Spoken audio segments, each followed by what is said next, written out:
Hey guys, we are in Burna, Kentucky today, and we're standing in the middle of the field. Not because we just like fields, but because we love to cook meat with fire. And one of the ways that we love to do that is on a smoker or a grill. And oftentimes we're after the best quality meat so we can make the best quality food because we invest our time, our money into creating the best food we can. In order to do that, we need the best quality meat. So we're here at a farm in Western Kentucky with Porter Road because I've been using their stuff for a long time. And I know as a consumer, when I put that meat on the grill, I know I'm gonna have a great tasting product, and I wanna know everything that goes into it from the time they get released onto a pasture until the time that food ends up on my plate. And we're gonna show you all of that in this series.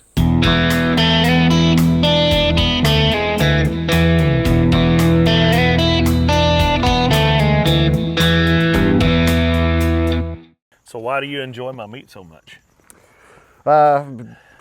So there are a couple reasons people might say, but for me, it's about the quality of the product.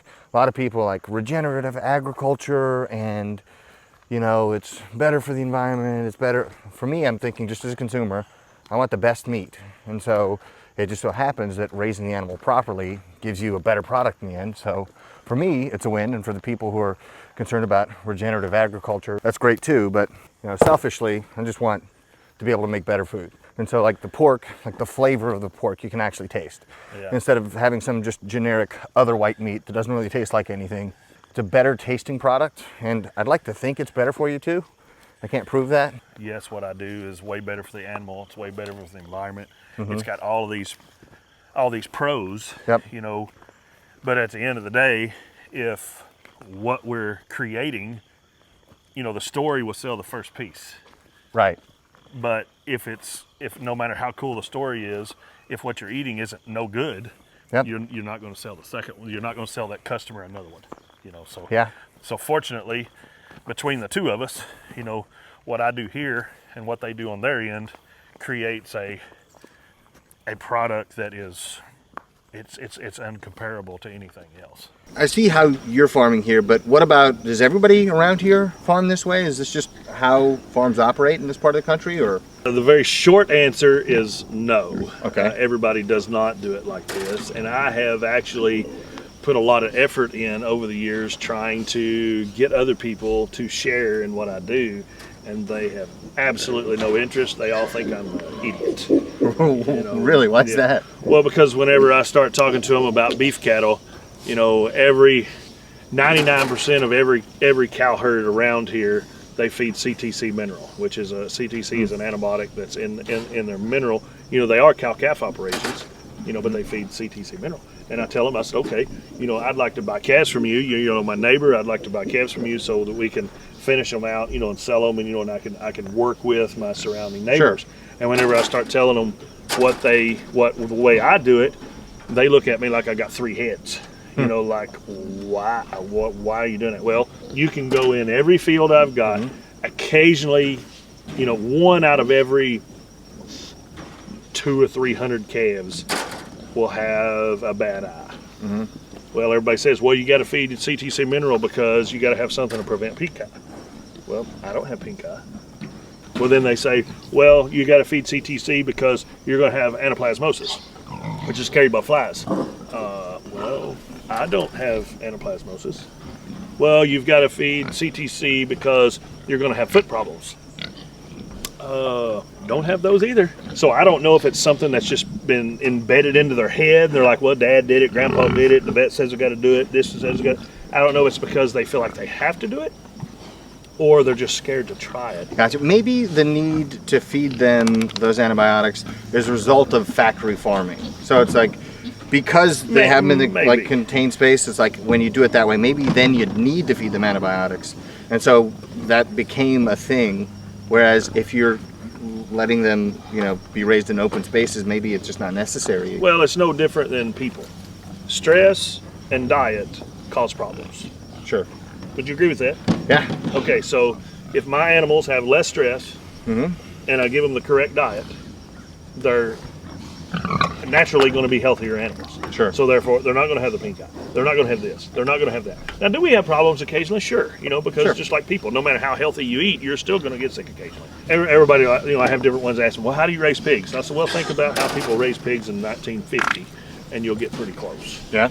You know, they have slowly over the years, they have used the dollar, the profit margin to, I guess, be the driving force behind how you farm. Right. You know, that's why whenever you buy a piece of meat that's come from here, you're like, holy crap, that's expensive. Well, it is. You're right. It's way more expensive than what you're going to go to Kroger or Walmart or Costco, whatever that. But whenever you start talking about, well, we want the animals to be healthy, we want them to be happy, we want them to be in their natural environment, well, all that comes with a cost. Right. You know, so therefore, if cost is your driving force, how do we cut cost? Well, we put the animals in smaller places. Well, we put them in a building. Well, we do this, and we, you know, and ultimately at the end of the day, the animal themselves is the one paying for the cost to be cut. The consumer as a whole, they want to go with what their pocketbook directs them to.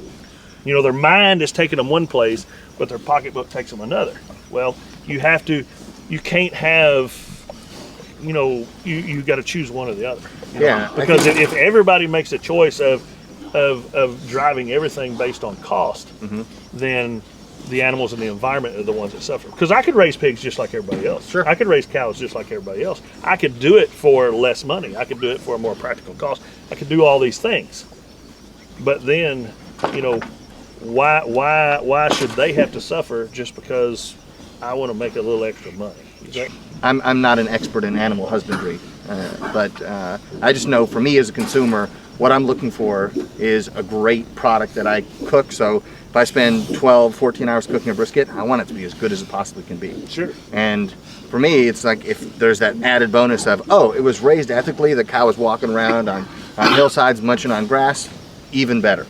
And yeah, I think people, if they see a comparison between how animals are raised here versus how they're raised in kind of industrial settings, they would much rather their food comes from a place like this. So you're saying the environment has more of an impact on the flavor of pork than it does beef? In my experience, that's just completely subjective. I don't have any proof of that. It's just, I know that if I cook a Porter Road rack of ribs versus a commodity rack of ribs, the difference is night and day.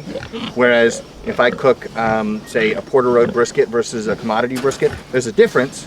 The Porter Road brisket is going to be more flavorful, but it's not as big a difference.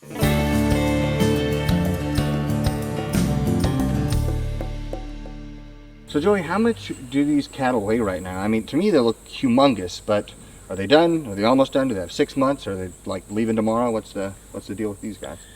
This particular group of cattle, they probably average about 1,400 pounds, Okay. which is about the normal weight that we kill them. Now there will be some in here that will weigh 1,600 pounds, and there'll be some in here that weigh 1,250 pounds. Sure. But And I'll gripe about those. and James will gripe about the one that comes in. It has 1,000-pound carcass weight, you know. But that's just the reality of things because they're not, you know, you don't have a cooker cutter type system. You know, they're all in here. They're all fat. Whenever we start sorting through them, we'll gather them up, and we'll try to get the fattest ones first, and that way the next ones they have a little bit more time, time. These calves are probably about 2 years old. Okay. You know, and is that pretty typical for how old cattle would be when they go to slaughter? yes, for us, yes. Okay. On a different situation, like if you was doing like more type commodity meat, they would be much younger than that. Oh. Almost 18 months. Yeah. Oh, okay. 16 to 18 months is where you're going to get in there. And that's because of growth stimulants, antibiotics, concentration, all of those type of things. We've seen these cattle run around. They exercise. It's going to be better for the animal, better for the environment, and better for the flavor at the end of it as well. But it takes 33% longer to get your cattle ready. Absolutely. Oh, and then sometimes even longer. I mean, there'll be some of the calves that get on up there to 26, 28, 29 months before they're fat. Wow. You know, but a lot of that, you know, it varies on how old they are whenever I get them. You know, when we get the calves, depending on their size and their age, that depends on which ration we start them out on. We never start them out on what's called our finishing ration because it's just not good for them. You know, it upset their stomach and all this. So we start them on one thing that's a really, really high forage diet. and then we transition them slowly over time to where it ends up being a high concentration of grain in the diet at the end. But even throughout that whole time, as you can see, they still have ample access to grass and whatever they choose to eat. Right. So if they're leaving about 1,400 pounds, how much is a hanging carcass after you processed it to that point? When I see like a side of beef hanging up, how much does one of those weigh? It's an average of about 62% of the live weight. So it's going to be based on how big the animal was whenever you killed it. When you harvest it, if he weighed 1,400 pounds, it's going to be roughly 850 pounds. Gotcha. What makes Porter Road so unique is what happens here and then what happens after that exact moment as well. Because what we do is we take that carcass and then we start dry aging the entire carcass together. In the commodity, in the big packers, they actually just sprinkle them with cold water to make sure that they don't lose any weight. What we're doing is taking that out, letting that evaporation happen, and then instantly we're losing 4 to 6% of that entire carcass due to evaporation. Gotcha. But for us, we want that because then you're concentrating everything else. You're making a more flavorful product. Yep. We're going to take that same carcass, age it even longer, and lose another 1 to 4% of that carcass before we even take a knife to it. Again, to continue to concentrate that flavor. But also, something very unique in beef, there's a natural enzyme found in beef that remains active 6 to 8 days after slaughter that continues to tenderize it. Again, the commodity industry, it's all about efficiency, it's all about speed, and it's all about profit. So what they're going to do is process that beef within 24 hours of when it was slaughtered. And then it goes into a bag, and then they wet age it. It's a marketing genius term to wet age something, because literally it goes into a bag and then it goes on a truck, goes into a storage facility, goes on a truck, goes to a store, and that was wet aged. No, it was put into a bag and then it went through the system. Gotcha. What we do is a humidity and temperature controlled room that we are adamant on making sure that all of our environment is controlled and taken care of to make sure that we are intensifying that flavor, letting that enzyme go to work, and making a product that is far superior to anything else on the market.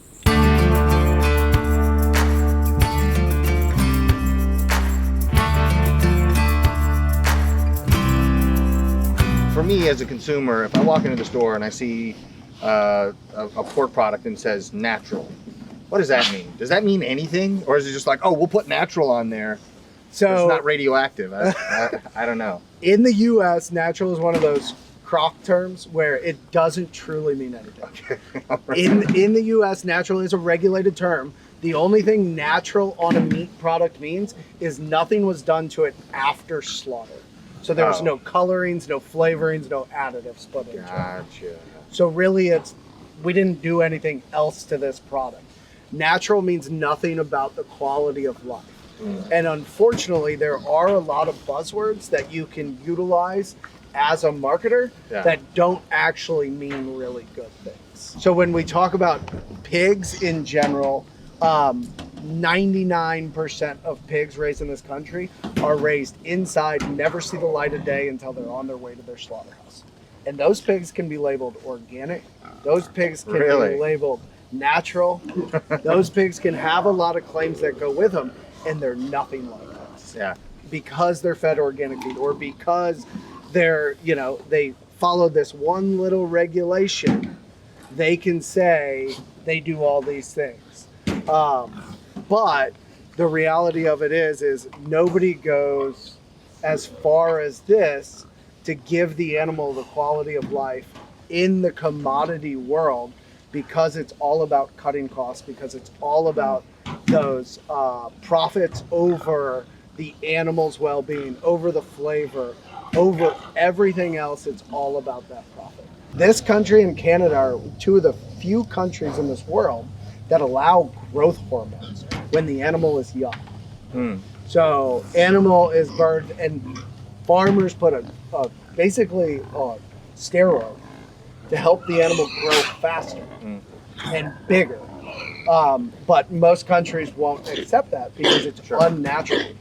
And the big reason that Porter Road is so against that, for many other reasons, when you artificially grow something, you artificially grow it to be bigger, you artificially grow it to, you know, look this certain way or be able to travel, the things that always lose out are the flavor. And that's what, as a country as a whole, we lost sight for that for years. I feel like we're bringing it back, but there was a time where the only tomato you could get was that big red tomato and it had no flavor. Yeah. You know, you can get your oranges in the middle of the summer, but they're coming from South America and they taste like garbage. Sure.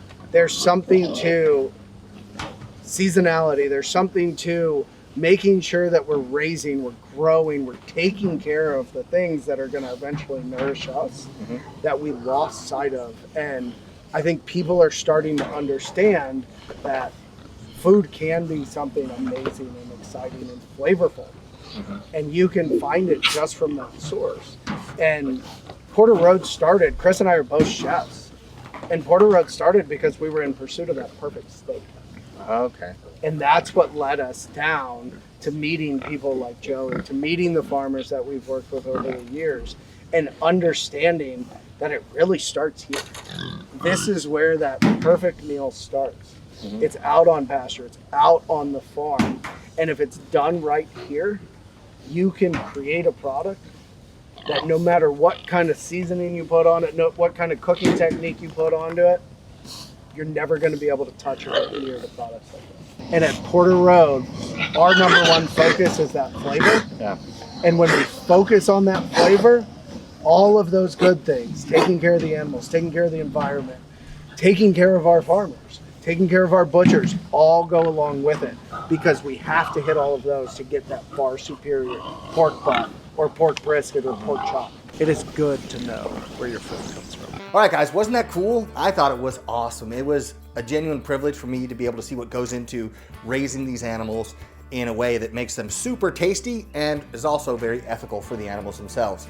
Now, if you want more of this content, you can watch the remaining episodes of this series on Embers TV. And as a thank you from Porter Road, even though they're not sponsoring today's video, they wanted to give you guys 15% off of your first order. If you like how they're raising these animals, how they're running their business, they want to say thank you for watching this and give you 15% off your first order. You can find that and a link to Embers TV in the description below. And to give you a preview of those remaining episodes, we're going to include a little montage right here.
I love being able to go out there and film at this farm. It was just so cool. It's the opposite end of the spectrum in terms of barbecue from where I always am. I always get finished meat in a cryovac bag and then I cook it and I eat it and it's delicious. But it was super cool to see the opposite end of the spectrum this time. If you guys enjoyed the video, hit the like button down below and don't forget to subscribe to the channel. And I want to say personally, thank you so much for watching. I hope you guys enjoyed it. I'll see you next time.